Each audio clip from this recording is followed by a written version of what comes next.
Sometimes working in a group on a presentation is a little tough when it comes to figuring out what needs to be on the presentation and what doesn't. When that problem arises, let dot storming help. Dot storming is a collection of tools that enables collaborative brainstorming, planning, and decision making.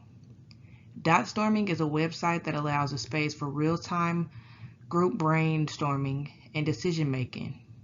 This video is presented to you today by Jonna Johnson.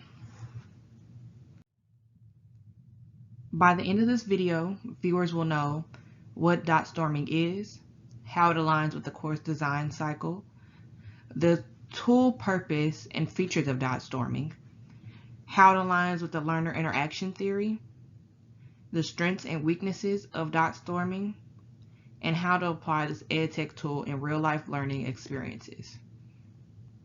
How does dot storming support the course design cycle? This EdTech tool supports the course design cycle because it acts as a learning activity.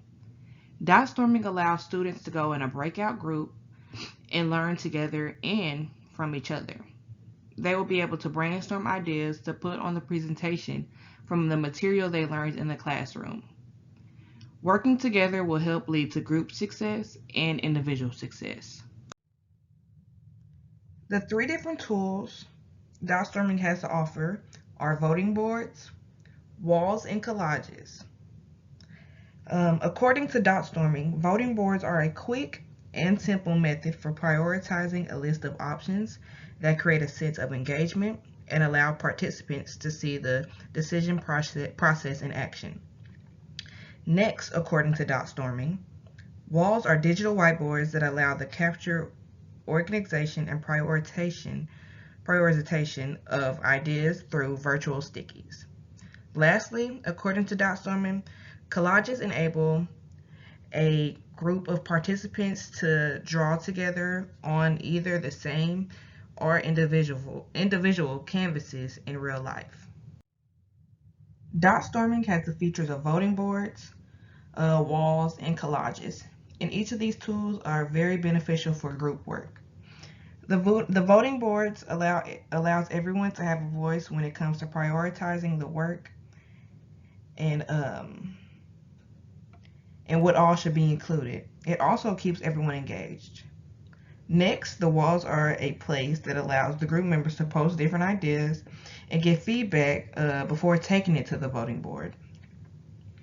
Lastly, collages allows drawings to be saved so everyone can see and can add on to someone else's or make their own.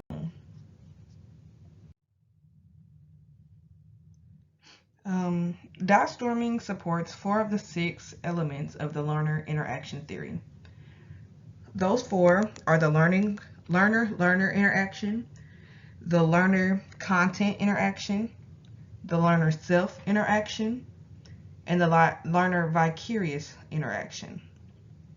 The learner-learner interaction is supported because the students are working together to brainstorm ideas as well as learning from each other. Next, the learner content interaction is supported because group members are working together to put together a presentation over the class material, and they will have the material accessible to look back at. Next, the learner self interaction is supported because it allows students to assess themselves after working with their classmates to see if there was anything they talked about as a group that them as an individual may had been confused on or behind on. Lastly, the learner vicarious interaction is supported because the students will be able to watch the other group members show examples of how they interpreted the material, and it may help someone else learn that material that they struggle with because now they are seeing it from a different point of view. The strengths of this EdTech tools are: it is easy to use, easy to set up, allows live interactions between group members, and is a free to use EdTech tool. And it is convenient because students have different schedules and may not be able to meet in person, but dot storming allows them to meet virtually and be able to do the same things that they would in person, but on the internet. Just like this tool has its strengths, it also has its weaknesses. Since it is a virtual tool, it does not require face-to-face interactions.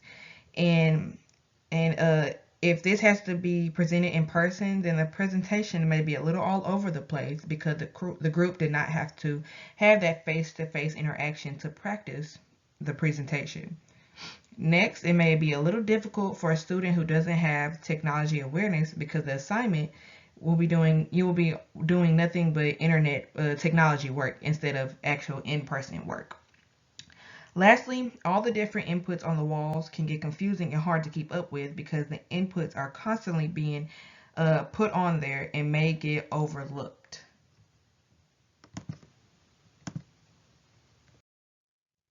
An example of when this tool can be used is when a teacher assigns an assignment, but the members of the group all have busy schedules and cannot find a time to meet, but the presentation needs to get done. All the group members want to be actively involved in the assignment and wants to know what is being put into the presentation. That is when the walls and the collages come into play because they will be able to provide their inputs and it will be seen by everyone in the group and feedback will be provided. To finish up the assignment, everyone wants it to be perfect because they want the best grade. And that is when the voting board comes into play because the group members will be able to vote on which inputs and ideas are the best for the presentation. And the inputs with the highest votes will be put onto the presentation. Dot storming and its features make sure that all group members are able to do the work and have input on their final draft. Now that we're at the end of the presentation, I want to thank you guys for watching, and I hope now that since we're at the end of the video, that you guys know what dot storming is, how it aligns with the course design cycle, the tool purpose and features of dot storming, how it aligns with the learner interaction theory, the strengths and weaknesses of dot storming, and how to apply this EdTech tool in real life learning experiences. Thank you.